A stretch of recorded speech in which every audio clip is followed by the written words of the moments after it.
All power to the human family. Once again, this has been a wonderful infotainment, edutainment edition of the Artivist Presents We All Be Radio. Please feel free, family, to participate. I'm your host, R2C2H2, the Artivist, also known as Brother Ron. As you all may know, this month is Women's History Month, and also the month before that was Black History Month. And it is truly an honor to have on this honorable guest for this show. We're talking about the Yssis Papers Revisited with Dr. Frances Cress Welsing. Really a phenomenal scholar, brilliant scholar, humanitarian. Her magnum opus, the Yssis Papers, which came out about 20 years ago, really is a landmark work that's up there with, you think about David Walker's Appeal, or you think about anything by Frantz Fanon, or by a lot of leading scholars from the diaspora. This is like up there with them, like in the top 5, top 10, I would say. And it really would change your mind because it will blow your mind. It will manifest you and take you to higher planes of thinking and actually being more self-sufficient in terms of your thoughts and your actions. And without further ado, I'd like to introduce the one and only, a true hero to the people, a shero for all times, Dr. Frances Cress Welsing. How you doing today, ma'am? I'm doing fine, and certainly thank you for having me. Well, it's an honor to have you, ma'am. And you are like your Yssis Papers like a Rosetta Stone for us in terms of how to deal with this global phenomenon known as white supremacy. And also I'd like to introduce my co-host, coming out of the mighty NOLA, true extremist extraordinaire, a beautiful sister both within and outside. Sister Jazz, are you there? Yeah, I'm here. Welcome. It's always a pleasure to have you on the show. Welcome back to the family. You doing okay? I'm doing great. Thank you for having me. It's an honor. This is a very important topic. We got Dr. Frances Cress Welsing, one of our true pioneers in liberation thought. And I'd like to talk to you, Dr. Frances Cress Welsing. Like, what is racism exactly? How will you define it? Well, let me state my definition of racism, because this is the most important thing that black people have to understand in the 21st century. All of the problems that we face, all of the issues that we confront are related to this very powerful dynamic that people do not want us to talk about, but it is the one thing that we all have to get a comprehensive understanding of. My definition of racism is, first of all, racism is white supremacy. White supremacy is racism. There's no such thing as black racism or yellow racism.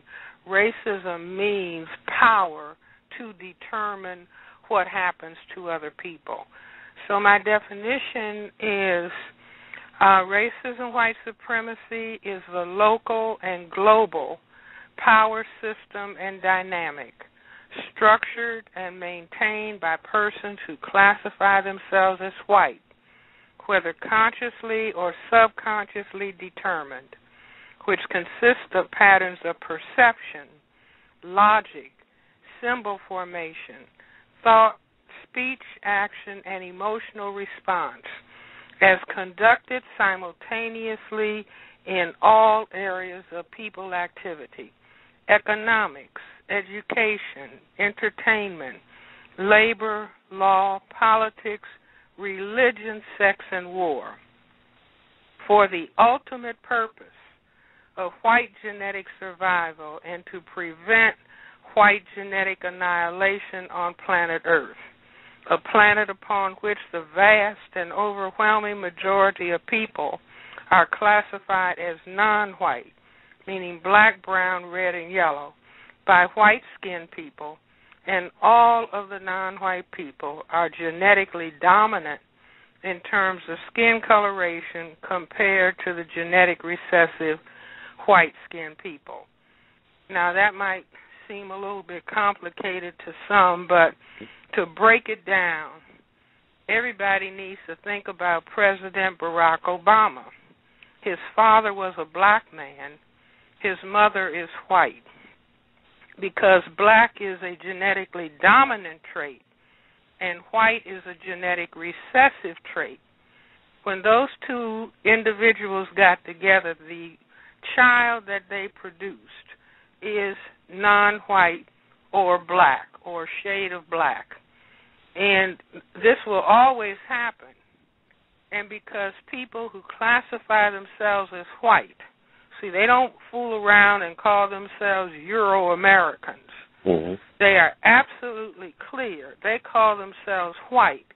They trick the non-white people into calling themselves such names as Asian American, African American, but they call themselves by a genetic term which keeps them oriented. And so just imagine if the overwhelming majority of people on planet Earth are black, brown, red, and yellow, meaning dominant in terms of skin coloration, if they were free to move around the planet and the men of color related to the minority number of white females, then white would disappear. People who classify themselves as white determined as far back as the 15th century when they began to come out of Europe and they realized that the majority people on the planet were colored people, black, brown, red, and yellow. If the men had sex with the women, they realized that all the children ended up looking like the mothers, not the fathers, meaning white would disappear. And from that point on, they knew that they had to dominate all of the people of color on the planet. That domination was called various things. It was called imperialism, colonialism, neocolonialism, but all of it meant people with white skins who classify themselves as white had to, by any means necessary, maintain control and domination of the colored world majority. Otherwise, they would genetically disappear. Now, we have not understood that. People have focused on, the problem is economics, or the problem is religion. Currently, right now, we hear people talking about, and you have a person in Congress whose name is King, talking about the Muslims this, the Muslims this, the Muslims are terrorists. He is talking about a religion, but fundamentally he's talking about colored people. It's like during the Second World War, Adolf Hitler talked about the Jews are doing this, the Jews are doing this, we must kill the Jews, or we must destroy the Jews, or we must put them in concentration camps. If you read Hitler's work, he wrote a book that's entitled Mein Kampf. He says in that book that he was not really interested in their religion. He said they are not white people. And all you have to do is look at the map where people of the Jewish religion originated from in North Africa. So these were, the word Semite is the same as the word mulatto. When people from Europe began to invade the countries on the northern part of Africa, they produced a mulatto population. They called that population Semites, meaning half black and half white. And so that mixed race, when those people began to move up into Europe, and they began to realize because of the genetic dominance of people of color that white would disappear. And so Adolf Hitler came along and said, we are going to kill these people. And so he rounded up the people, put them in concentration camps, and eventually gassed them or otherwise destroyed them. Now, we may think, nothing like that can ever happen again. As a matter of fact, the Semites of the Jewish religion have a slogan, never again, never forget and never again. They even have they have Holocaust memorial museums in different parts of the country. The major one is here in Washington, D.C. But in spite of that, I maintain it is happening again. How, in what form does it take? It takes the form of the unemployment, first of all, the unemployment of black males, forcing them into the selling of drugs and using guns. Then you make laws to put them in long-term incarceration when they use those drugs and use those guns. And so you are removing a huge segment of the black male population. The definition of genocide is when you interfere with the reproductivity of a given group of people. And just like everyone talks about now, 70% of black families are female-headed, single-parent, female-headed households. Now, you can't have the sustained development of a people when the men are being destroyed, and black men are being destroyed. That's why black male children are dropping out of school. They're more in prison than are in the colleges. And vast numbers of unemployed. They say that white unemployment is like 9%. In many of our communities, it's 40, 50%, if not more. Men who are unemployed. And another thing that we see happening is because there are no men in the homes, black male children are being effeminized. And we have movies that are coming out, the Tyler Perry movies, and there are a couple of other movies that are coming out where black men are wearing dresses. At Morehouse College in Atlanta, it used to be the capstone of black male education. The president had to come out last year and say, black male students are not going to be allowed to wear dresses or high-heel shoes.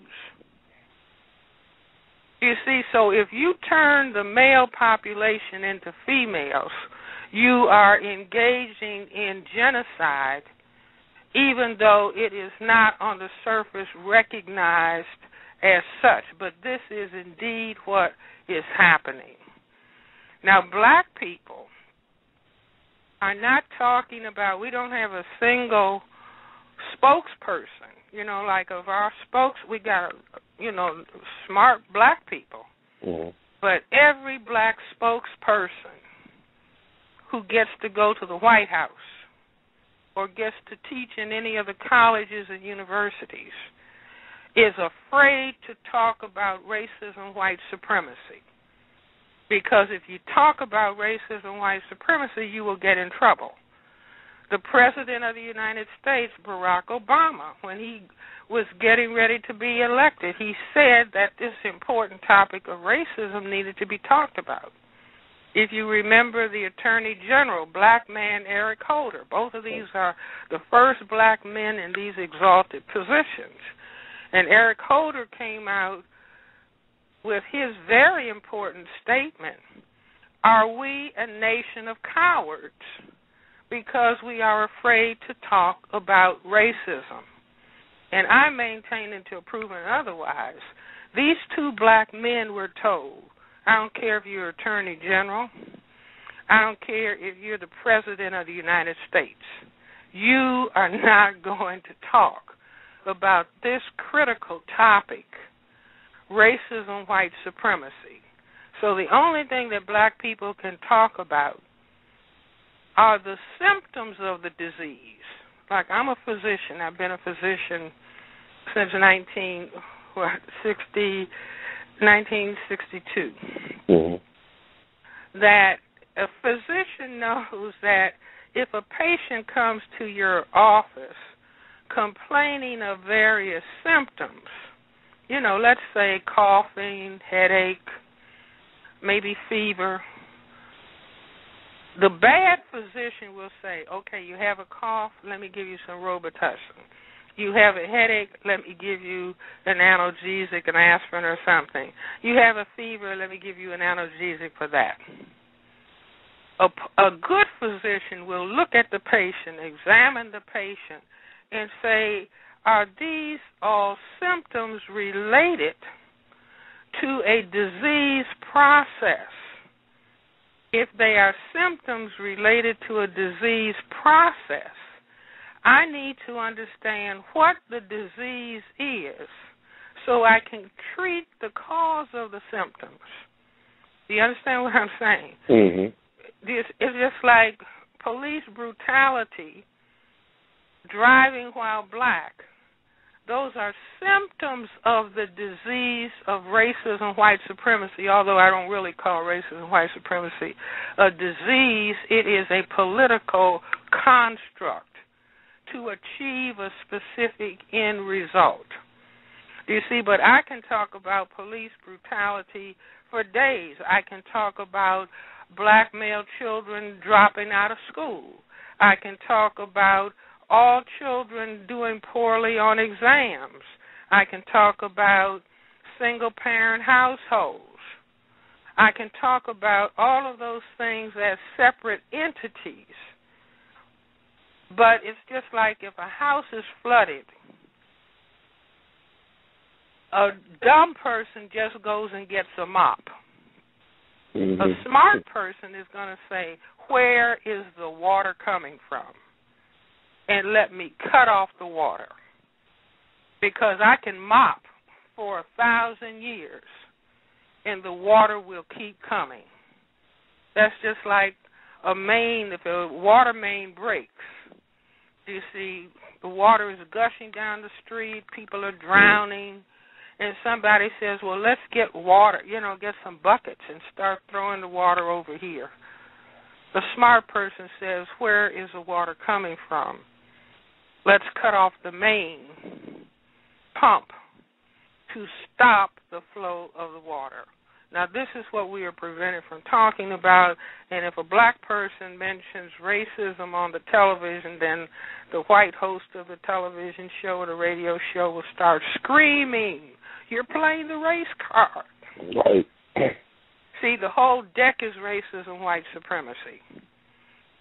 But we have to understand exactly what it is. Neely Fuller, who wrote the textbook for victims of racism, and who was the first person, a black man in the District of Columbia, the first person to say racism is a global system for maintaining the power equation of white power over a relative non-white powerlessness. And he says, if you do not understand white supremacy racism, what it is and exactly how it works, everything else that you understand will only confuse you. Now, this is where we are now. See, we don't even understand why we just passed through February, right? The Civil Rights Movement. Mm-hmm. And in the 60s, when black people had their dignity and their self-respect and their courage, and they were going to march and get the vote and get public accommodations, even while police on horses were trampling them down and beating them up with billy clubs, and some people died in that struggle. The people were attacked with water hoses. But their dignity and their pride and their self-respect kept them moving forward in spite of the counterattack on the part of people interested in maintaining white supremacy. I maintain that the system saw, wait a minute, if we let these people maintain their self-respect and their dignity, their respect for themselves and one another, then the system of white supremacy is going to be in trouble. So what we have to do is turn these people around. And so then what did we end up with? Because we didn't understand what the system was. We thought it's just like doing our formal period of enslavement, which was a phase of racism, white supremacy. During that period, black people who were enslaved, we felt if they just took the chains off, we would be okay. And so you had slave revolts, and then you had Lincoln emancipating the slaves in order to keep the white people together as a union, not because he loved black people. Right. And so the slaves were freed, and we thought, wonderful. And the black people started doing different things, and then the people who classify themselves as whites say, wait a minute, we cannot have black people running businesses, we can't have them holding political office. So what we have to do is have the Ku Klux Klan, establish the Klan, where people would be beaten up, the men would be lynched and castrated, people would be driven out of their homes and their property confiscated. So, in other words, the emancipation was turned on its head, and white supremacy was reconstructed. Like they call period of Reconstruction. Some people turn that around and say, well, that was when people went into black people went into political office. Mm-hmm. Reconstruction was once the power was taken away from the slaveholders, the slaves were emancipated, but we had to give the power back to the slaveholders, and whether the slaveholders were in the South or whether they were in the North. In other words, white people had to maintain their power. And so after the Civil Rights Movement, where the laws were changed, and so then the system said, wait a minute, we cannot have these black people going forward talking about black is beautiful, black pride, black dignity, black self-respect, black power. So what happened was the system said, what we're going to do, we're going to tell them they can be movie stars.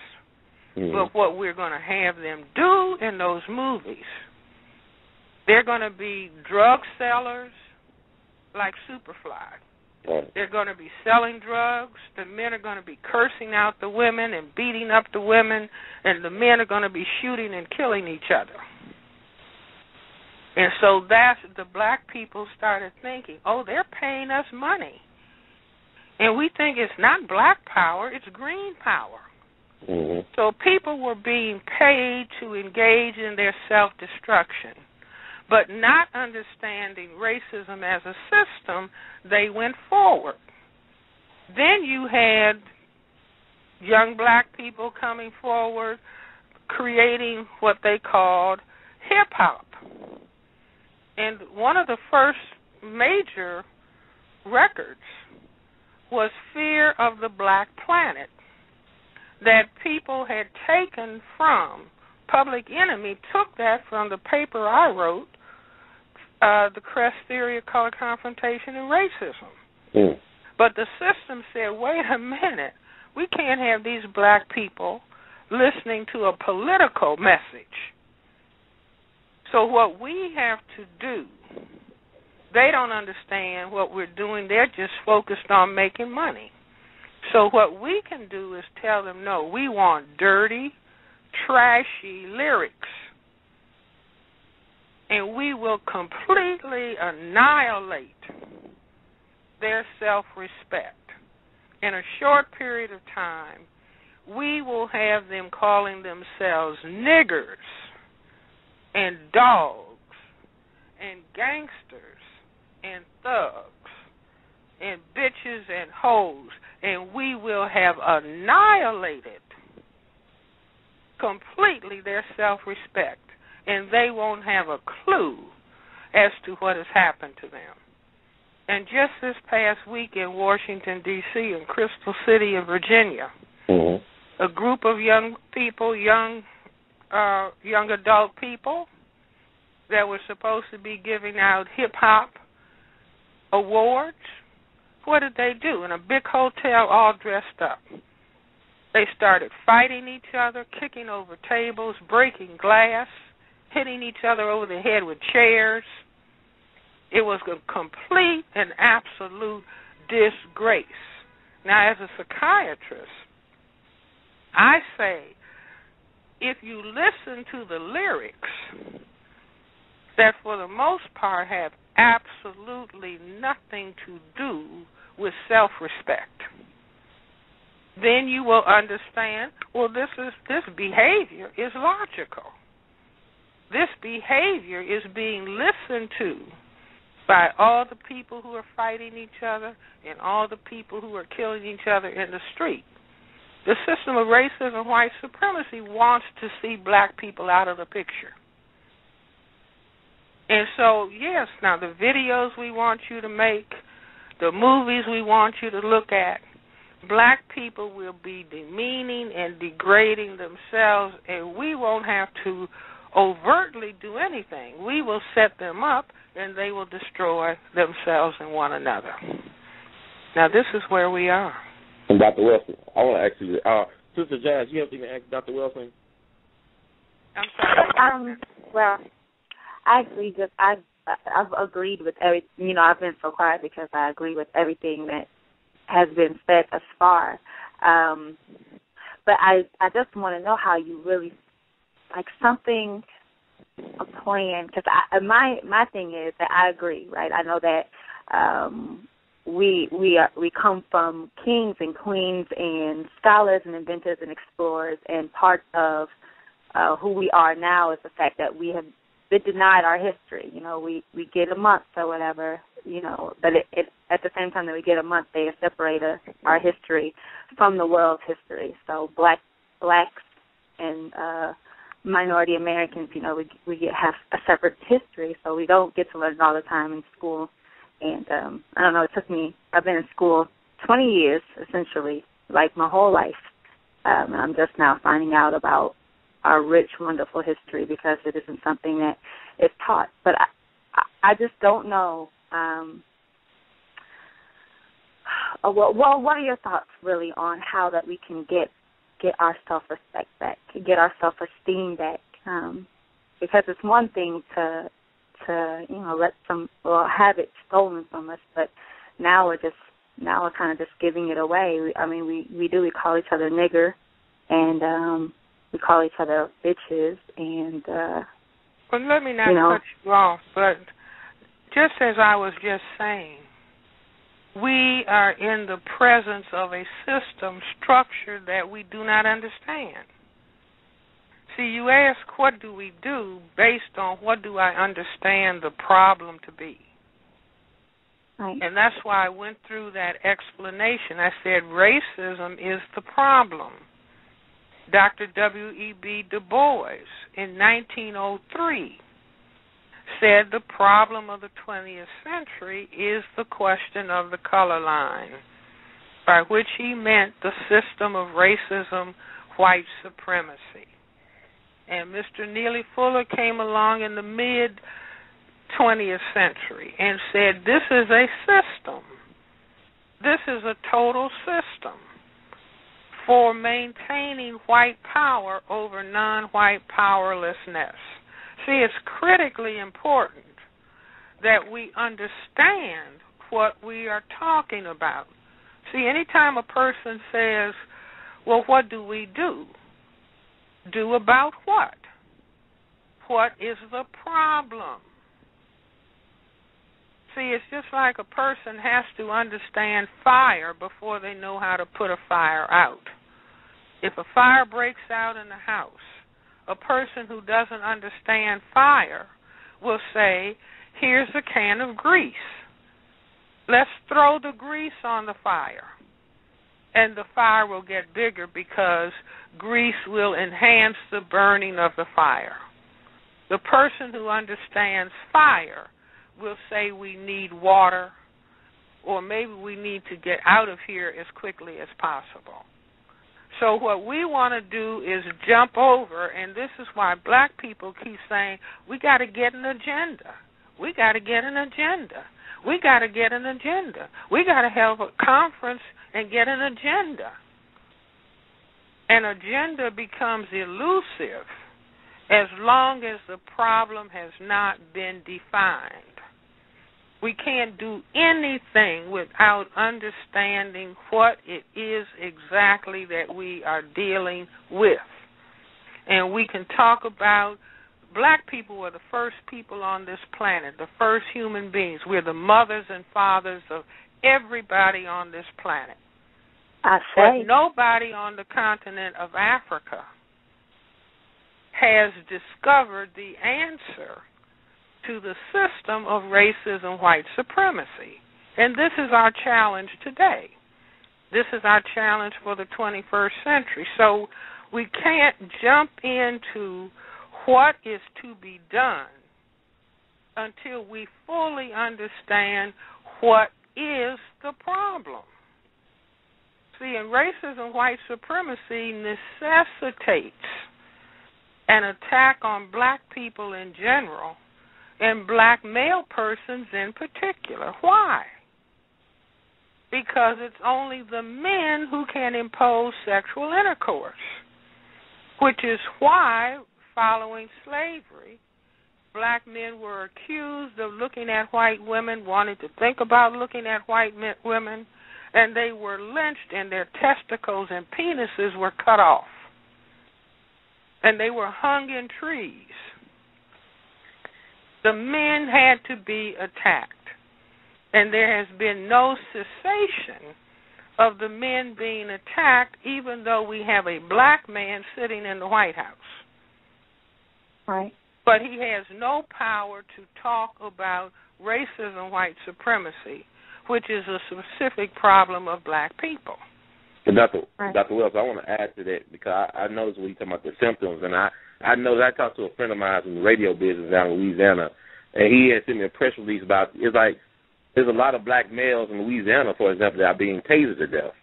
And you look around the country with Oscar Grant, getting killed at the BART station. And you look at in New York City with Sean Bell, and even like with the ascent of a black president, there are more black males being tasered by the police throughout the whole country.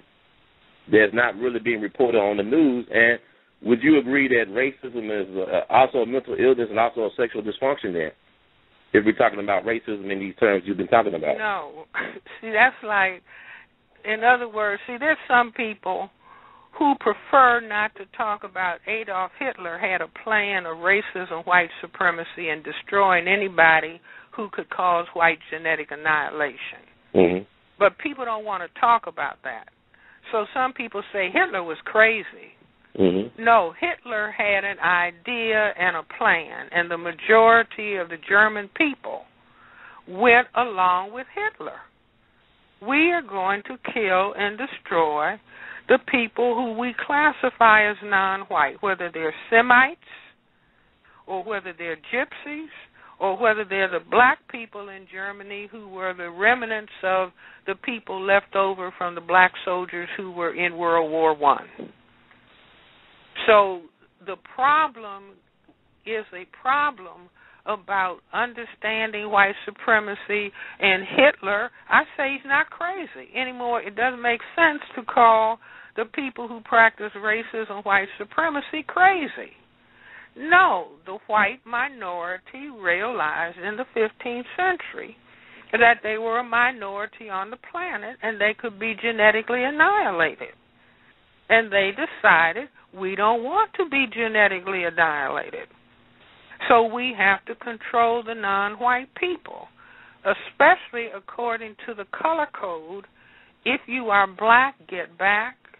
If you are brown, stick around. If you are yellow, you're mellow. And if you're white, you're right. Because black people, people who have the most skin color, have the greatest genetic power to cause white genetic annihilation. It's just like in my office last night. I had a parent telling me about dark-skinned, beautiful black lady, telling me about how difficult a time she had growing up because people were calling her, you're real black. Her daughter now has the same problem. I had a parent come to me who told me, my daughter says she's going to commit suicide because the boys tell her she's too dark to date. It's just like Kanye West said, there wouldn't be hip-hop video if it wasn't for the light-skinned black girls. Because we don't want dark-skinned black girls to be in our productions. Do you understand what I'm saying? Now, see, this is self-destruction that we do not even know we have. We just think it may be cute, I guess. the people who classify themselves as white are a tiny minority on the planet. Mm-hmm. So they have to program a large percentage of the non-white people who will hate themselves and hold up white supremacy. So those are all the non-white people, whether they're in Africa, Asia, in this part of the world, who want to bleach their skin, meaning I hate my color just like the white people hate my color. And I want to be white, and I want to have long blonde hair, and so I buy hair that's from the Asians. Like I predict they'll be taking the scalps of dead Asian people and transplanting that on the heads of people who don't want to have short hair. Oh, wow. See, just like plastic surgery, it'll graduate to that. You see, or people can go into a clinic and say, I hate my black self, so I want to have a sperm from blonde Scandinavian, and I'll pay $20,000 for that, and then I'll have a light baby because I hate my color. Do you understand what I'm saying? Yes, ma'am. I also want to jump and conclude, like you said, something about the hip-hop, which is a great point. You know, today is like the 14th anniversary of the passing of Christopher Wallace, a.k.a. Notorious B.I.G., and my sister was talking about what they were talking about on Twitter today. They were saying, would Notorious B.I.G. be as successful as Jay-Z if he was still alive? And a lot of folks say, no, he wouldn't be successful because he was too black. He was too dark. Is that right? Yeah, he was too dark, and he wouldn't be accepted. He's too dark, meaning he was too ugly.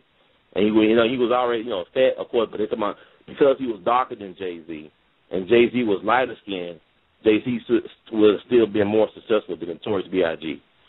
See, so you can see all of this, I call this psychological brainwashing. You see, it's just like black men putting on dresses. Right. This is psychological castration. See, if a black man wants to give up being a male, and so he'll put on a dress, he has been subjected to psychological castration without even realizing and understanding what has happened. You see, or I'll be a part-time female and I'll be on the down low. All of these are behaviors that are related to the specific stress of racism, white supremacy. Do you see, which is like annihilating black color, annihilating black masculinity, because this is the threat that I perceive, which is why, police brutality and the so-called police officer, white police officer, will shoot a black male, and then he'll say, I thought he had a weapon. Well, the weapon he has is genetic, is his genitals. Right. Do you see? But he'll say, oh, I thought he had a gun. But he subconsciously is aware that the black male's testicles, genetic material are much more powerful than his, and can cause, it's causing white genetic annihilation. So these are things that we must understand. Black people, if I could wave a magic wand, black people would not be dancing anymore. Every black person already has a PhD in dance, PhD in singing, PhD in playing ball.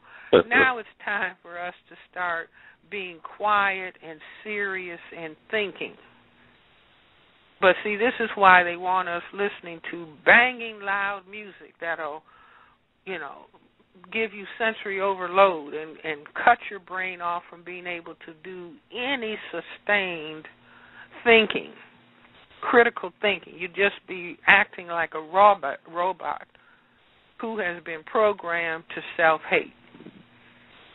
Now, this is what we have to begin to understand, because if a system is structured for their genetic survival, it's illogical to think that the system is going to set up the conditions for the maximal development of the black genetic and constitutional potential, or the maximal development, in economics, education, labor law, politics, religion, sex, and war. See, and another way that we have been brainwashed is giving black people the image of God as a white man.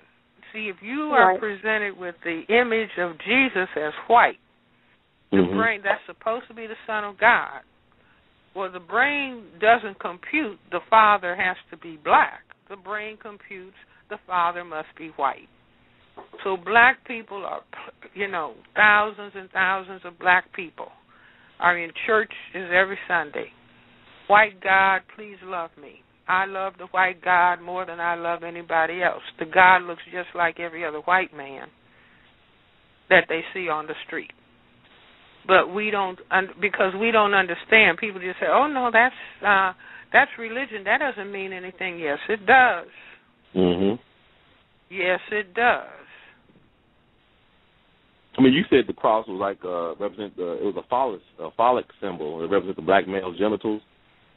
And well, say that again, dear. You said it represents the black male's genitals, and his penis. The cross did. The cross. The cross. Mhm. That's what I maintain. Mhm. You see, because if you drew a picture of the testicles, well, it's in the Yssis papers. Right. Where you have testicle, phallus, testicle, and you just make a line drawing through that, and you have a cross. And so if you hang a little white man on that, a dead white man, these are symbols that the brain crunches. And the brain gets a whole paragraph or a whole page of information just looking at a symbol. It's just like a computer compiles data on little tiny circuits. And the brain crunches data into symbolic material so that you don't even have to talk about what the symbol means. That the brain will also register it. Do you see? It's just like when people classify themselves as white, see a swastika, or they see the stars and bars in that cross, even though they're at an angle. They understand subconsciously what that is all about. Do you see? Now, I would prefer that instead of black people, like in the state of South Carolina, where the people who classify themselves as white insist upon showing the stars and the bars. I think that black people, if we acknowledge that we're in a system of racism, white supremacy, not a system of democracy. We are in a system of racism, white supremacy. And so the swastika or the stars and bars, that black people would say, well, we wish that we were not in a system of racism, white supremacy, but we recognize that we are. And so these symbols of white supremacy are appropriate for the system. It's just like the Star-Spangled Banner. That symbol is red, white, and blue. And the flag is just like looking at a lateral view of the phallus and the testicles, where the flag is red, white, and blue. That means white skin through which you can see blue veins and red arterioles. Right. Go ahead, I'm sorry. So I was like, there's so many people want to get in. They got so many questions they're raising. I got the phone lines jammed. I just want to get in some people to talk to you because, it's not every day. And we got a brother named Marcellus Lovelace, a brilliant artist from your hometown, Chicago. We want to wish you an early happy birthday because y'all know your birthday is on March the 18th, correct? Oh, thanks. So he want to wish you. He's really said, I hope that you inspire him with your words and with your actions. And I just want to hit up the Delta. There's so many people from around the country have called in, from Virginia, from Cleveland, from L.A., from all around the world. And tell them I appreciate all the love for Dr. Welsing. So I just want to return that to her. Sister Margaret Block, a Civil Rights Veteran Hall of Fame, recently inducted in Selma, Alabama. Are you there? Yes, I'm here. So welcome to We All Be Always. Sister Margaret Block, a true freedom fighter and singer, veteran of the Mississippi Civil Rights Campaign. How are you doing tonight, ma'am? I'm doing pretty good. How are you? Oh, fine. I can't complain. You got anything to say to Dr. Welsing? I want to add. Yeah, I wanted to ask. Okay. Well, you know that I'm really into these schools and what they're doing to these kids, to these little black boys in particular. Got setting them up to go to prison. They just virtually telling them if you don't read, you're going to jail. You're not going to finish school and you're going to jail. They don't say that to a little white boy that can't read. If he's in the 4th grade, it's only directed at the black male. They don't even consider, if that's the only group that's been designated to go to jail in case they can't read. And the teachers are falling for it. They going along with that nonsense. And I just don't know. Again, yeah. So, I'm sorry, go ahead. No, go ahead.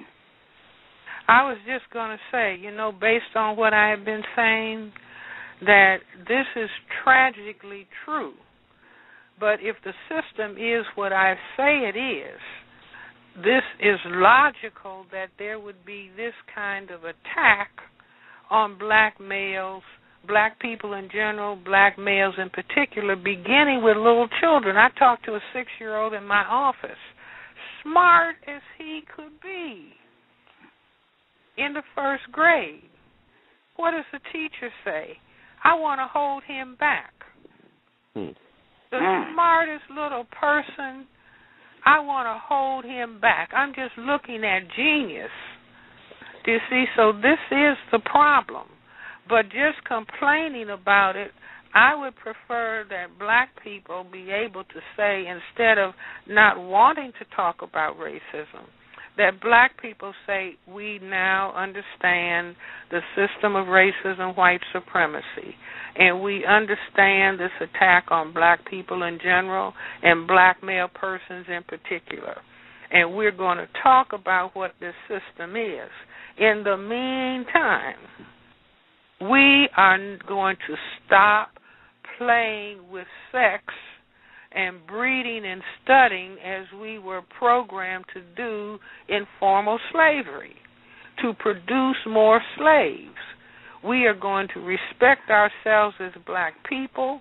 We are going to respect our genitals, and we are not going to play with sex and producing children that we cannot take care of, because we have to be the primary and fundamental teachers of our children. And I see so many black male children who are in a state of depression that turns into bad behavior because they're missing their fathers. I'm not saying the fathers are bad. The system says, as much as I can cause black male unemployment, I'm going to do it. Because if a black man is employed, he can take care of his family, and his family will be stabilized. I'd rather spend $45,000 or $50,000 keeping a black man in prison than giving him a WPA job, helping to build the infrastructure. No, that would strengthen black families. So I would rather spend that money putting him in prison, having him freak his sexual behavior, hopefully pick up HIV/AIDS, and when he comes out, he can spread it to the rest of the people, and they can just die off. Now, we have to understand that. And don't spend any time hating white people. Just understand what they do. Don't spend any time being discourteous and disrespectful. Take all of our energy and understand what we have to do ourselves for our maximal development. And genetically, we're not inferior to anybody. Everybody on the planet has come from us. Right. But we have been reduced to the lowest level by this system of racism, white supremacy, and we have to retrieve ourselves. Okay, we're going to take a... Go ahead, Dr. Welsing, you finish? No, I would say if I could wave a magic wand, and probably the listeners, everybody would be cursing me. But if I could wave a magic wand, black people would be saying, oh, wait a minute, we don't have sex until we are 30 and 35 and until we are married. And no more than 2 children, no closer together than 3 years apart, because we are in a war. Mm-hmm. And war is being waged against us, and we have to produce strong people. And strong people require that they have strong, mature parents when they're very young. I would be out of business as a psychiatrist if people were getting their emotional needs met when they were very young. Just before you call, talking to a patient, smart, but feeling I can't achieve my dreams because I didn't get my emotional needs met when I was young. My mother was 17. She didn't know how to be a parent. See, these are not bad people. These are circumstances that are imposed upon us. But the correction is not going to come from the system that is imposing it. We have to begin to understand how we make the correction. Sex is fabulous, but so what? When you're in a war, you are not jumping out of a foxhole talking about, I got to get some sex, when bullets are flying around. You'll get some if you get home, and you go get some maybe if you know how to end the war. So we're going to have to radically transform what we were thinking about sex. It's like, again, for 300 years we were enslaved. Right. We were breeders and we were studs. The children were transformed or shipped to another plantation, just like we're sending children to foster care. Right. Going from one foster home to another foster home, being sexually abused in this one, not taken care of in the next one. So we have to understand, not hate ourselves, not demean ourselves, not call ourselves names. We have to say, this is fascinating. We didn't really understand this system. Now we're beginning to understand the system, so we know what our individual personal agendas have to be, what our collective agenda has to be. We have to be responsible for the maximal development of the black genetic and constitutional potential. All right, we take another call. So many people want to talk. The area code, you Maryland area code 301. You on the air? Yes. 752. Thank you. All right, welcome, man. Welcome to the show, man. Thanks for waiting. Yes. Thank you. Yes, this is Black Achievement in your chat room. Hey, brother, Black Achievement. It's nice to finally talk to you. Yes, finally. I was tired last time. Thank you, Dr. Welsing. I got to go back to the beginning of the show to get a better understanding. I got two very connected, related questions. The first is dealing with the recessive dominant gene. How far should we take this? Example would be Halle Berry. Halle Berry, black father, white mother. She says she's black. Okay. She has a baby with a man who says he's white. Halle says the baby's black. Well, do you see what I'm saying? In other words, the father is either playing dumb deliberately or he is dumb. In other words, see, it's not a question of a white person having sexual relations with a black person and producing an offspring that has color. I mean, everybody has probably seen in the People magazine the little baby. The little baby is just a light-skinned black child. You see, there's zillions of light-skinned black people who are a product of immediate miscegenation or historic miscegenation in the preservation of light color, like don't marry anybody darker than yourself. So the fact is, if when that little baby grows up and goes to school, white people are not going to be looking at that little baby and saying she's white. Right. They're going to say, oh, she's colored. Right. She walks in a bank to get a loan, she's colored. She walks in to get a job, she's colored. So it's not up for discussion, just like you have white women who are having babies by black men. And then she teaches the little baby, you're not black, which means she hates black. If she loved that black man and she knows what goes on in the society, she'll tell the child, we live in a system of racism, white supremacy. You might be a little lighter than your father, but you are still considered black. My people, your grandparents, consider you to be black. And so you're going to have to respect yourself as a black person. See, this playing games about mixed race and all of this nonsense is just to confuse black people, confuse people like Tiger Woods, so he can't play golf anymore. because he didn't understand racism, white supremacy that says, why should a black man be the highest paid sports person? Let's trip him up. Let's have a whole lot of white women have sex with him, and then let's call him on it. And he won't know what hit him. Mm-hmm. And he hasn't been able to win golf since. So we have to understand racism, white supremacy. Be glad that we finally understand that it's about white genetic survival. And it's not going to change just because somebody says, I'm not black. See, you can walk in a bank and see whether you get a good loan and a good interest rate and determine whether you're black or not.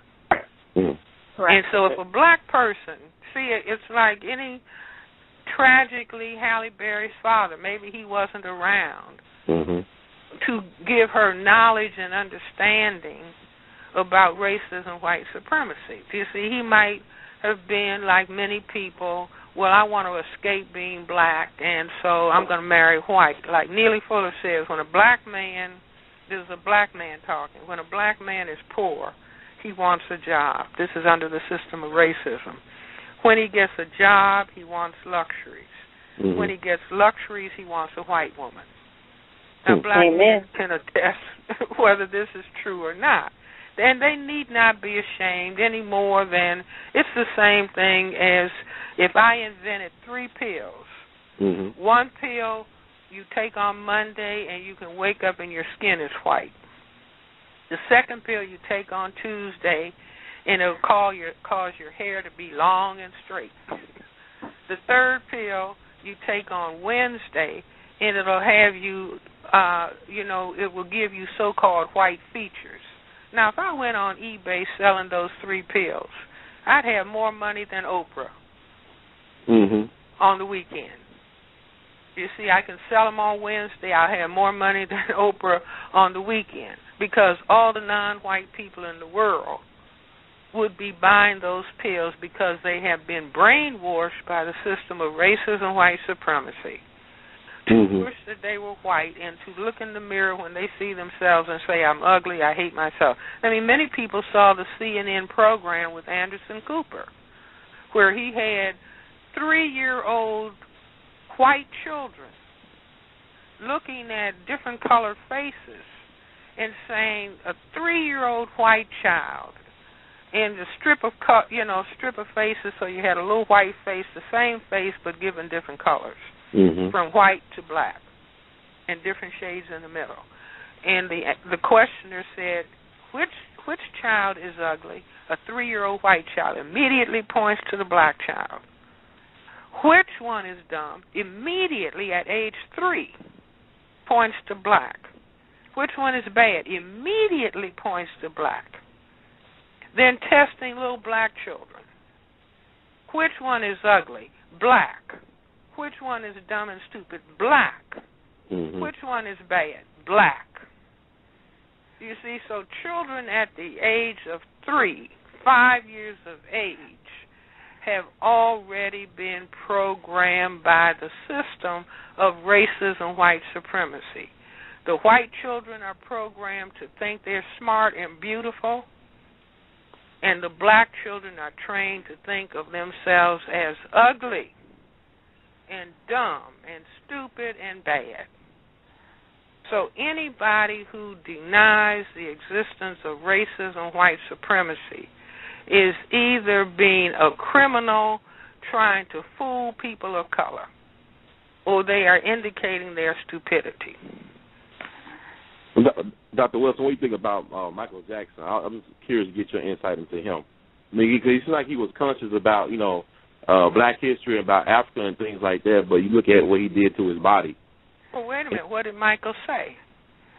See, I look at Michael when he was a child, and he was a beautiful black child. But what did Michael say? He had no childhood. His father teased him about his appearance. Yes. Yeah. His father told him he was ugly. See, and how many black children today are hearing somebody call them You little ugly nigger, you little black nigger, you this, you nappy-headed so-and-so and so, and yelled at and hit and slapped. You see? So this is the self-hate that the stresses and the pressures from the system of racism, white supremacy, are teaching us and then training us to call ourselves niggers and call that a term of endearment. Or a bitch. See, we're the only people on this entire planet who have been taught to sing and praise our demeanment. See, I'm a bitch. I'm a hoe. I'm a gangster. Mm-hmm. I'm a thug. I'm a dog. I'm a bow wow. See, at a certain level you can say, well, this is a crowning achievement of racism, white supremacy, because if you can train people to demean and degrade themselves, you can oppress them forever. You can even program them to kill themselves, and they won't even understand what happened. Mm. Well, sister, we got another Sister Chandra out the Delta. You there, sister? Sister Chandra. Yeah. Can y'all hear me? Yeah, we can hear you. I'm sorry. Oh, good evening. Yes, thank you. Mm-hmm. Welcome to the show. You're a part of the family. Dr. Welsing is on the line. Thank you for being here, Dr. Welsing. I was just so engrossed in what was being said. Okay.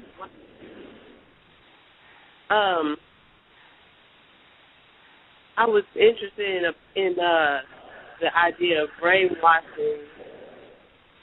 Of what now? Of brainwashing. Oh, okay. Mm-hmm. And you want? Well, go ahead. Yes, ma'am. Go on. See, well, brainwashing is, you can consider brainwashing if you turn on your television set. Let's say I'm a black person, you're a black person. You turn on the television set, and all you see is white, white, white, white, white, white, white, white, white, white, white, white, white, white, white, white, white, white. Then you might see a commercial like NyQuil had a commercial with a grossly overweight black man laying in bed with the covers all rumpled up. He looked as big as an elephant. Do you see what I'm saying? So it was a grotesquely demeaning, showed a grotesque face, and he's laying in a rumpled up bed with his arm over the black female who's in bed. They would never show an image like that of a white person. Absolutely never, under any circumstances. So imagine little children sitting in front of the TV. In a lot of situations, children are propped up in front of TVs when they're 1 year of age and younger. And so they start seeing white, white, white, white, white, white, white, white. Even the cartoons are color-coded, white, white, white, white. And Sesame Street used to have little dark creatures coming out of garbage cans in a ghetto situation. Go ahead, Go ahead. I'm just with you. I'm thinking of Calvin in the McDonald's commercials. When they start having these commercials, start off with the black people talking to each other in the street. Calvin got a job. Calvin got a job. What? Okay. Calvin got a job? Calvin from the street? Okay. I remember that commercial. And then you see Calvin with his hat to the side, close up, exactly. And then he zooms out. He turns around his hat with McDonald's to the front. Welcome to Mickey D's. May I help you? Oh, Calvin got a job. Like McDonald's saved us. Exactly. No. See, but in other words, just like now, what we have to do is like there's an African proverb that says each one teach one. We have to help each other. See, if I told a dirty joke on this show, that dirty joke would be all across the country within a matter of 48 hours because people would call and pass it along. But something serious, we don't pass it along, but we have to learn how to pass knowledge and understanding along to each other and begin to help each other understand as quick as a wildfire what racism, white supremacy is all about, and not talk about this. Don't spend a urge of energy hating any white people or being discourteous and disrespectful. It's just like if you were playing chess and you were on the black side of the board, opponent is on the white side. You wouldn't spend any energy hating your opponent. You would really say, play your best game, and I'll be time enough for you because I know how to play the game of chess. So we have to know how to counter racism, white supremacy. Neely Fuller, in his first book, Textbook for Victims of Racism, gave a list of 10 behaviors that are basic in beginning to counter racism, white supremacy, and I call them the exercises in black mental health and black self-respect. And those behaviors are: stop name-calling one another, stop cursing one another, stop squabbling with one another, stop gossiping about one another, stop snitching on one another for reasons of personal gain, stop being discourteous to one another, stop being disrespectful to one another, stop robbing one another, stop stealing from one another, stop fighting one another, and stop killing one another. Now imagine if black people immerse themselves in those behaviors. See, we're always talking about we need black businesses and entrepreneurs. But as long as we are willing to be discourteous, disrespectful to each other, that means if you come in my store, I don't care how I treat you or what kind of service I give you. Right. You see, or if we are robbing and stealing from one another, as opposed to, if anything, demanding that we want employment and not incarceration. See, it ought to be a 2 million man march to Washington, D.C. of black men with the same dignity and respect that they had when Farrakhan called them to Washington, D.C. at a 2 million man march, and people saying, we demand jobs. Don't want to go to jail. Right. That's not who we are. We want jobs, and if you have money to spend to fight other non-white people in the Middle East, we want to end that fighting, and we want that money to be used so that we have jobs. Men work, and if men don't work, they're not going to feel themselves to be men. And we are men, and we want to work. We want to support ourselves. We want to be able to support our families and support our children. You see, now I add to that list: stop using and selling drugs to one another. Stop making black children think that as children they can be adequate mothers and fathers. Stop pretending that racism does not exist. Stop throwing down trash where black people live, work, and play. Every black person needs to get a Ph.D. in broom. That means sweeping up the trash, no paper, no glass, no dirt on the street, in the gutter, around where black people live, work, and play, because we are not trash. And we do not live in a trashy environment. You see, and stop allowing racism, white supremacy to divide black, brown, red, and yellow people. It's called victory by dividing and conquering. That's right. Well, a lot of people know it as Willie Lynch, but you actually gave me a black oath, a pledge of allegiance for black people that I posted on We All Be and that I'll read at the end of this program. I just want to get another call in real quick. Area code 215 down the air. Welcome to We All Be. Got anything to say to Dr. Welsing? Yeah, I'm calling from Philadelphia. My main question is, doesn't the current Black American culture, doesn't it kind of parallel what the plantation culture was And doesn't the notion of what is black and white defined in America by the one-drop rule, does that notion kind of really apply in different places around the world? But certainly in South America, that one-drop rule can't really apply because you have such a large mixed-race population. So, so actually what I'm saying is the notion of what is black and white here defined in America is not exactly what is defined as black and white in different places in the world. And won't this notion of black and white change as the 21st century moves along, because you will have more of these mixed-race populations around the world? Okay, let me comment in this way. Mm-hmm. People who classify themselves as white are not confused about what white is. So that if you go to places like Brazil or Central America, you can have all kind of mixed colors. But at the top of those mixtures is what? White. And at the bottom, it's black.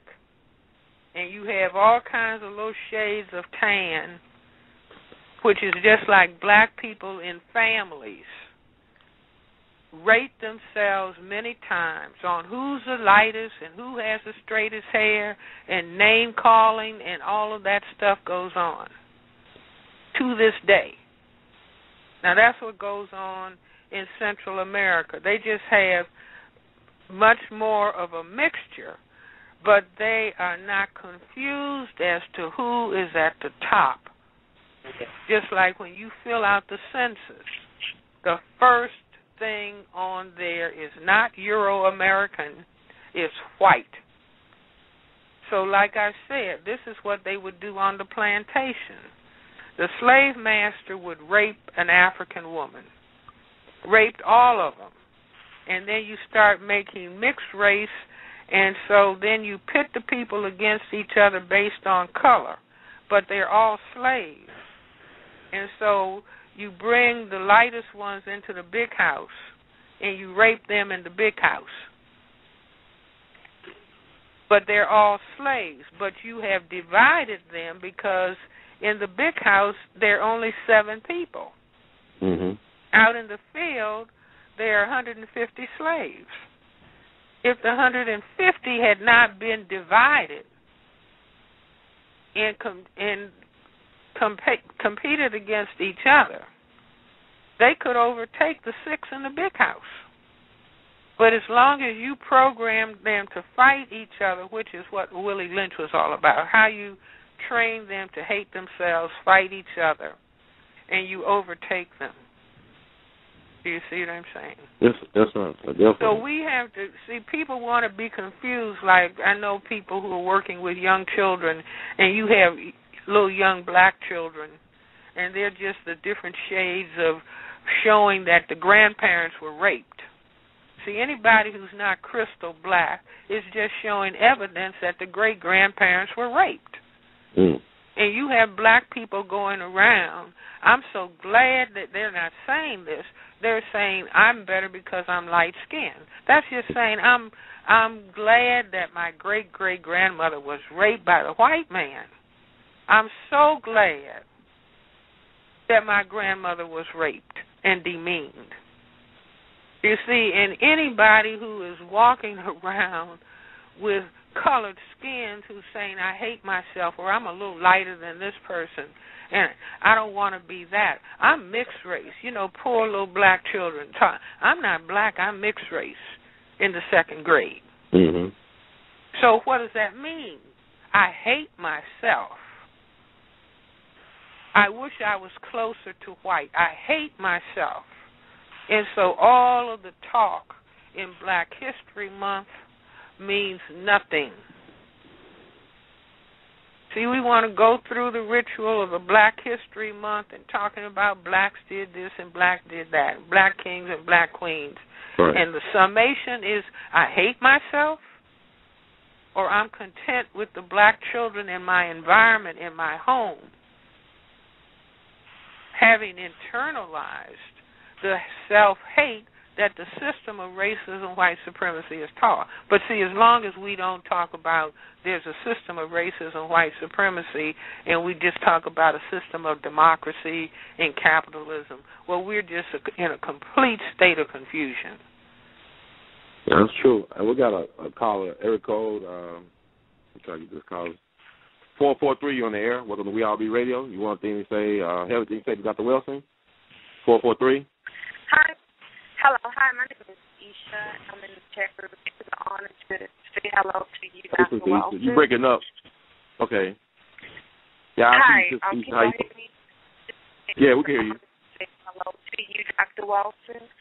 I have read your book, The Yssis. I can't hear you. Yeah, you're breaking up. You're breaking up. Can you hear me now? It's still kind of, the quality is unclear. Do you have anything you want to see? Hello? Hello? We good. It's still breaking up. If you could, I'll tell you what, type it in the chat room and I'll ask her. Because it's not a good quality. Yeah, I'm sorry about that, Sister Isha. And if I could, if it's okay, if I interject for a moment. Go ahead. Yeah. So now we know, right? So now we're becoming more aware. We're realizing that we're really just the 2011 version of slaves. You know, we only have what we have been allowed, and now we want to, conquer the system. How do you think that we should go about it? Like, do you think we need to go about it by schools? Do you think that we need to say, well, we're done with we're going to actually educate ourselves? Did you hear me just go through the exercises in black health and black self-respect? But if we, and I agree, stop calling each other. See, we can't do calculus. It's like, in other words, go ahead. No. I just couldn't hear what you said. See, in other words, we can't jump over the basics. That's like talking to children about spelling, but they don't know the ABCs. Or talking to them about doing calculus, and they don't know how to do addition, subtraction, division, multiplication, and fractions. We have to be willing to get the basics straight, because you might say we have been miseducated. We don't even have the language to talk about racism, white supremacy. And this is what I'm trying to do in this discussion, to jump over and say, well, we understand this, but what do we do? I'm talking about what to do. Just like I've said, if people stop playing with sex and producing children they can't take care of, and turning those children over to foster care where they're going to be systematically abused in many cases. See, there are things that we don't want to hear. We don't want to hear, oh, you mean I can't play with sex? We don't want to hear that. And so we don't hear it. We don't want to hear being courteous and being disrespectful to one another. But this is what I'm saying, that this is like completely transforming the way that we think about and understand what is happening to us. Because if we can begin to understand, it's like if a person understands fire, if they are on a sailboat and a fire breaks out, they know essentially what to do. If they are at the top of a building and a fire breaks out, if they're in the forest and a fire breaks out, they don't have to keep standing still. What do I do? What do I do? Because they have been helped to understand fire. So now we are trying to understand racism, white supremacy. The system is saying, if you think I'm going to help you, you are mentally disturbed. because I've given you all of the evidence in the world. Look at your schools. Look at how your children are coming out of school. Look at how they don't know how to behave in a classroom. Right. Look at how they're jumping up and down and yelling and screaming so much that they can't learn. Look at their behavior on the school bus. Look at their behavior when they're teenagers and they go to a club and they can't entertain themselves without fighting and killing each other. So if we don't understand, the system says, I designed this system for my genetic survival. You with your powerful genetic material are a threat to my survival. I really have you on a genocide march, but I've got you so busy dancing and singing, you don't even see what's happening. Or going to a Tyler Perry film where men are dressed as women and laughing and falling out of the seat. It's so funny. Mm-hmm. I've trained you to laugh at your own death. Well, Sister, like she was typing a question in the chat room, Sister Isha, we had technical difficulties with. She wanted to know why is it okay to be a racist and not be penalized, but it isn't okay to be an anti-Semitic. You know, we know what happened last week with the designer over in France, right. saying the things he said. Now he's facing jail time and possible ruining his career. So, like, is that what do you think about that, Dr. Welsing? Well, see, in Nazi Germany, you couldn't talk about anti-Semitism.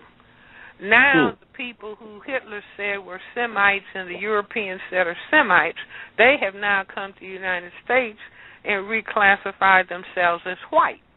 Mm-hmm. They say they're white because by comparison, we look like we're the black people. Or the Hispanics are the black people, but because they were in Europe and highly miscegenated, many of them, they come to the United States and say, well, now we're white. Do you see? But because of their experience in Europe, where they lost 1/3 of their total world population in the gas ovens, because Hitler said, you're not white, and I'm going to kill you. And they wanted to be accepted as white. So they're like us. We want to be accepted as white. And so we don't want to think about racism. That was the situation they were in. They want to know, I'm German. Hitler, no, you're a Semite. You're not white. I'm a German. I'm a German. They wouldn't do that. So they learned a very painful lesson. You see, but coming to this part of the world, they say, well, I'm white. I'm not a Semite. I'm white. And so, but they learn. And so they don't allow any negative talk about Jews. But guess what has happened to us? Right. We have been programmed. Oh, you don't need to talk about us because we'll call ourselves niggers. We will call ourselves bitches and hoes and gangsters and thugs and bow wows. So we don't mind demeaning and degrading ourselves because we don't understand what's happening, which is why we greet each other by saying, hey, what's happening? We say that 1,000,000 times a day because we don't understand what's going on. That's so and we keep walking in a circle thinking somebody is going to save us other than our saving ourselves. My discussion tonight is about we got to start thinking. And we have to start being serious people. And we have to stop clowning and being buffoons and demeaning and degrading ourselves and demeaning and degrading one another. And we have to stop going to movies where black men are being psychologically castrated and put in dresses and sitting up and laughing at it. Mm-hmm. See, if a black man is hung up in a tree and his genitals are cut off, we say, oh, isn't that horrible? But what about a black man who is walking around with his pants down, getting lower and lower and lower, and the next step is he will step out of the masculine dress altogether and put on a dress. Now, he has been psychologically castrated, pants hanging down, cracking buttocks being exposed. That's saying I want a male to put his penis in my rectum. But Dr. Wells, let me ask you this, because I think it's very important you brought up these things, because I was thinking about, like, I'm in Memphis, and we just recently voted to consolidate the city schools with the county schools, and it's like we had to have a little mini movement down here to get it done. But when I talk to kids, I work with kids, especially in high school, I ask them, do you think that's a great idea? Because a lot of times the grown-ups don't want to talk to the kids and ask their input about anything. And so I asked some of the kids at different schools, do you think this is a great idea of consolidating the city schools with the county schools? The city schools in Memphis are predominantly black. You know, it's basically a black school system. And the kids say, you know, why should the smart kids want to be with us? We're stupid. We're dumb. These are kids like in 12th grade talking like this. Well, again, we know good. We have been programmed for the last, 10, 15 years to call ourselves niggers and dogs and bitches and gangsters and thugs, and to repeat, if you're trying to learn how to read, if you're trying to be serious in school, you are acting white. Right. So that means that to be black, you have to be stone dumb. Now, this is what the dynamics within the culture are saying to us. And so as long as we don't understand what the culture is saying to us, we're just being moved and programmed by the culture. And because we don't have a counterculture of black self-respect, we have completely lost respect for ourselves as black people. And so this is what we're talking about. Do you see, we're talking about, wait a minute, we got to change the way we have been programmed to think that black people are supposed to be dumb and stupid and white people are smart. Black drops out of school. White stays in school. You see, all of this is the programming of racism, white supremacy. And this is why Neely Fuller says, if you don't understand this system of white supremacy racism, what it is and exactly how it works, everything that you understand will only confuse you. So this discussion tonight is all about we've got to love ourselves, respect ourselves, and transform our behavior. Dr. Wilson, let me ask you this, too, because I think it's very important that we, I know there's one thing that people talk about, the issue of homosexuality. I know you talk about it in your work, the Yssis papers and the feminization of the black male. And I also look at the fact that so many of our creative geniuses, quote unquote, you look at somebody like Langston Hughes or James Baldwin, or even some of our great civil rights activists like Bayard Rustin, who was a confidant of A. Philip Randolph and Dr. King. So many of our people who contribute were homosexual or bisexual. Like Billy Strayhorn and Duke Ellington's confidant in writing music. Right. Yeah, do we discredit their work or do we discredit them?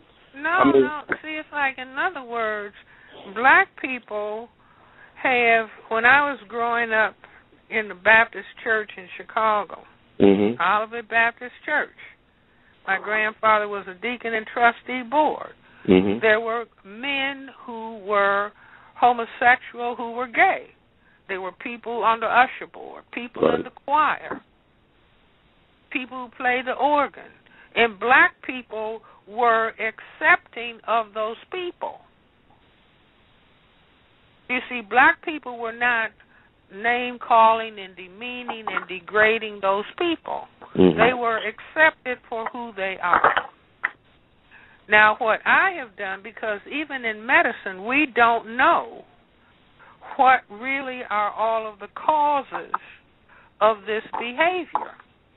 But we now, as a black group of people, are seeing an epidemic level of the effeminization of black males. Mm-hmm. So a scientist will say, I mean, I have patients who are homosexual. I have patients who want to understand why are my behaviors in this way. And I have to say we don't have all of the answers. But one of the things that we are beginning to understand is that when male children do not have male models in the home, they don't know what to do with their behavior. So teachers in the early grades will start seeing young black male children who don't know how to stand up and urinate as a man, because the only people in the household are mother, grandmother, auntie, some other female who sit on the toilet. Mm-hmm. They begin to internalize female behavior, and to the extent that the females are there who are longing for a male, the male child begins to internalize that also at a subconscious level. Now, they have chemicals that they're now talking about. Bisphenol A. Mm-hmm. The chemical that they say is in plastics. And they are saying it's now in the water supply. Mm-hmm. And they're saying that this chemical will transform fish and frogs, amphibians, change the male to a female. Yeah, I heard about this. Mm-hmm. So if you are in a system that is fearful of the genetic power of black males, would your warped mind or your mind be programmed, well, I'm going to put this in a hamburger? Mm-hmm. Do you understand what I'm saying? Yes, ma'am. If the Tuskegee syphilis experiments would be conducted, or giving people in Guatemala syphilis, and I maintain that an intelligent black person has to say HIV/AIDS has to be considered as biological warfare until proven otherwise. Mm-hmm. So, yes, ma'am. Go ahead. So I'm just saying it's not against being against a person who's homosexual. But if you are going to have a community of people that are going to exist for thousands of years, you cannot say that males having sex with each other or females having sex with each other is the equivalent of female and male having sex and reproducing themselves. I also want to add, too, because I know you did a wonderful debate with Dr. William Shockley on the Tony Brown Journal back in, I believe, 1974. Right. We were talking about eugenics. A lot of people don't understand that when we talk about Nazi Germany, that they have their inspiration from America, in particular California, with a lot of institutions. I know Dr. William Shockley was a professor at Stanford. But you had institutions in California that were funded by the Rockefeller Foundation that led the way in eugenics, that actually helped Germany with their eugenics program, like Dr. Joseph Mengele and people like that.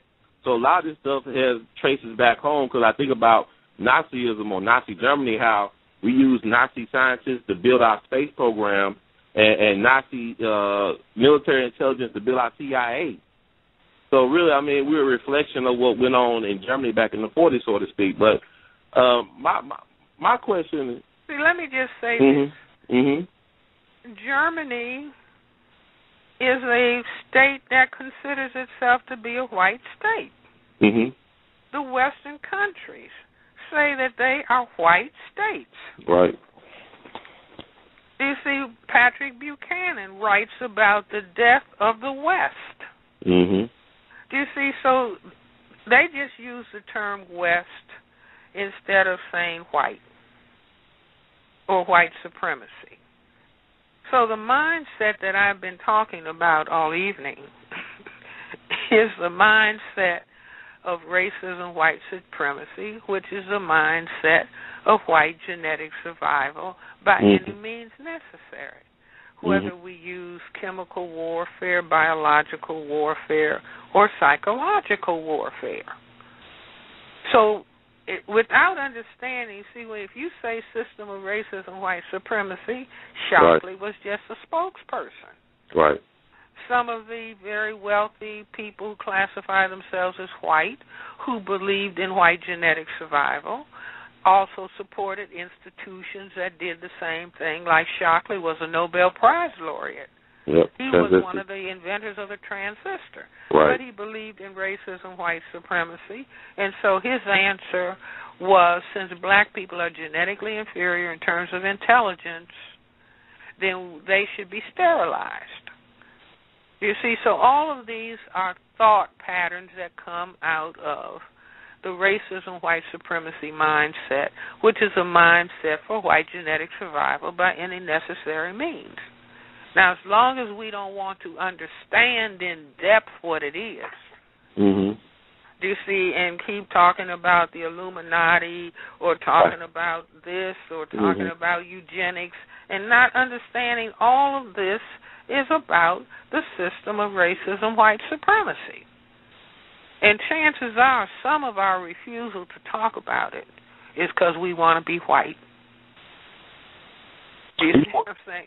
So we don't really want to label it right. Well, you know what it is. Well, George Schuyler, he wrote about it. I mean, he wrote about it quite brilliantly in some of his novels. But, like, somebody, leading to what you're saying, somebody in the chat room had this question: how does the Stockholm Syndrome relate to blacks in America? Well, that's just, it's just people who are under oppression who keep hoping and praying that the oppressor will one day like them. Because the product of the dynamic of oppression has, if you are in prison and the guard comes along and calls you a name every day and spits in your food, and you're locked up and you're caged and you can't do anything about it, and you have to eat the food that you're spitting, they spit. Right. Or you don't have a toilet that works and you have to defecate in, plumbing that doesn't work, and all of the humiliations and demeanment that can go with oppression. You'd have to have a very, very strong mind to begin to identify with the oppressor. You see, some people say that the Semites of the Jewish religion who went through a horrific experience in their particular Holocaust, you see, have now been placed by the system of white supremacy in the state of Israel, and then they're behaving towards the Palestinians in the same way that the Nazis behaved towards them. So it's like, if power overwhelms you, then consciously, subconsciously, you can want to become a part. Like, I would dare say, if you did a survey amongst black people, and you simply ask, the 30 or 40 million black people, who do you prefer to be with? This is March the 9th, 2011. Do you prefer to be with white people, or do you prefer to be with black people? Or if they could take a secret poll and nobody would, the person wouldn't be ridiculed about their answer, would you rather be white or would you rather be black? I dare say the majority of black people would rather be white. Yeah, I dare say you might be right on that. I gotta agree. See, based on how black people behave in relationship to themselves, if you're willing to call yourself a nigger, a dog, a gangster, and a thug, you certainly don't respect that. So what do you want to be? Well, D.Gregory brought a great point up when he talked about Jamaica last week on the show. He talked about this is the home of Marcus Garvey or Bob Marley. But yet one of the things that's killing young people down there, young black people, is bleaching. They are bleaching their skin, and it's killing them. You see, again, what did I say about the 3 pills and me becoming richer than Oprah by the end of the week? Yes, ma'am. You are definitely on point. We got. So we don't. In other words, we have to, at the same time we're talking about this, we have to embrace ourselves and say this is tragic, but this is interesting. What has happened to us now, because we understand the system of racism, white supremacy, and the power of that dynamic, we understand why. Now, are we going to respect the creative force that made us black? See, black people think that they're spiritual. And they, we go to church and we're so spiritual and this and this and this. I believe that the creator of the universe had made black people the first people on this planet and the mothers and fathers of everybody. That creative force is essentially saying to us, look, I made you black for a reason. This is a powerful pigment that you don't have any understanding what the power is that it has. But now you hate it. I made it and gave it to you. And now you hate it, meaning you hate me. And yet you're going to beg me for help? You must be crazy. We got area code 901-319. You on the air? You want anything to ask Dr. Welsing? 901. Hey, Brother Ron. Hey, Brother Morris. Brother Morris. Hey, Brother Morris, got your question. Hey, go ahead, ask him, man. This is great. Well, I just want to say, really, Dr. Welsing, good evening to you. I really enjoyed listening to you, and I've watched about 20 of your videos on YouTube today, and you are quite a fascinating person. And what I wanted to ask you about, black images and art. And me and Ron had this conversation. We have it quite often because I'm an artist and a visual one. And one of the questions that I always get asked is, can I paint white people? And why do I only paint black people? And I had a painting that was part of an exhibit, Civil Rights Museum here, that was in conjunction with Memphis College of Art. And it was during Black History Month last month, called Artist Eyes on the Prize. And it was several artists, some from the 60s and some currently. But the thing that really tripped me out, I was telling Ron about, is that I was standing back, not letting anybody know who I was. I was standing back, and they were looking at my painting. To the comments. Well, I have a painting that is that people are. It was the 40th anniversary of the assassination of Dr. King here in Memphis, and I painted a scene of people coming forward, and there's probably maybe 100 or so black people coming forward, and I was watching white people trying to find white people in the painting and trying to count to see if they could find white people. And one man was actually angry because there were no white people in the painting, which there are two, but it's really more of a question. I just sometimes wonder, why does the black image bother people so much? And a positive. Well, see, I would say that, if the person was someone who classifies him or herself as white, see, somebody might say, well, how many artists who classify themselves as white are including black people in their paintings? How many filmmakers are including black people in their films other than somebody you see on the periphery or maybe, kind of at a distance passing on the street? Do you see, or why did Michelangelo only paint white? Do you see, I would say the answer to that is that I paint what I see as an artist. I paint what I see in my heart. I'm a black person. I respect black people, and that's the basis of my art to the extent that I want to make it that. Do you see what I'm saying? And say, well, I'm surprised that you don't understand that if I respect myself as a black person, this is what I was going to be inspired to paint many times. Right, and that is what I do. And Dr. Welsing, just to be really brief, and like I said, me and Ron, we're friends. We discuss things, a lot of issues. And one of the issues that I was having is not so much with the white galleries. I understand what's going on there.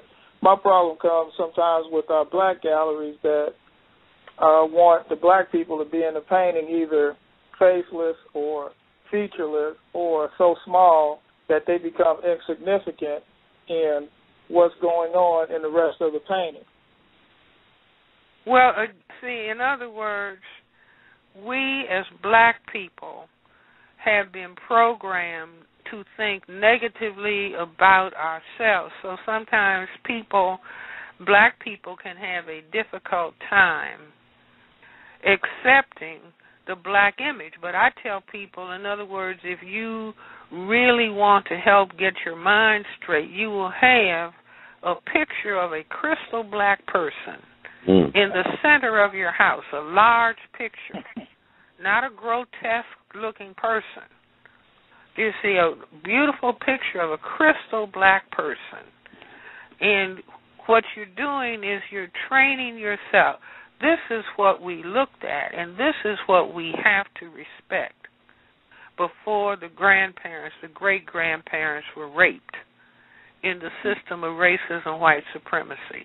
And this is what we have been taught to hate and despise.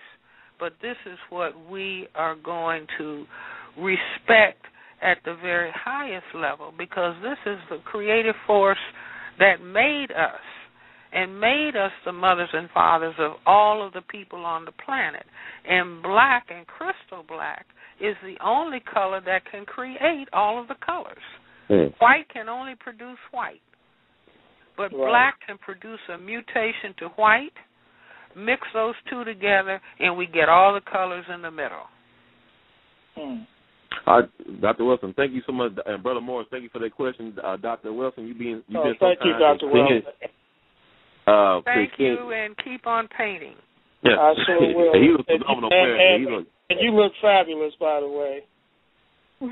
Well, thank you. I just hope that I've said something that we can use, because our mission is to replace racism, white supremacy with justice, so there can be peace on this planet. That's our assignment as the planetary parents. All right. Thank you, Brother Morris. He is a fantastic painter, brilliant artist, and a very wonderful human being altogether. And Dr. Welsing, I'd like to thank you once again for extending your time and sharing yourself, because you are a true treasure of the universe, and it was such an honor to be able to learn, basically at your feet online and beyond. And I know so many brothers and sisters have got so much out of what you had to say. Maybe I'll probably copy and paste what they were saying in the chat room and mail it to you, among other things. Okay. But I'd like to end this show with what you wrote, Black Oath, a pledge of allegiance for black people. Like, I posted it online on my website, but I'd like to read it on the air. If you want to read it with me. Yes, ma'am.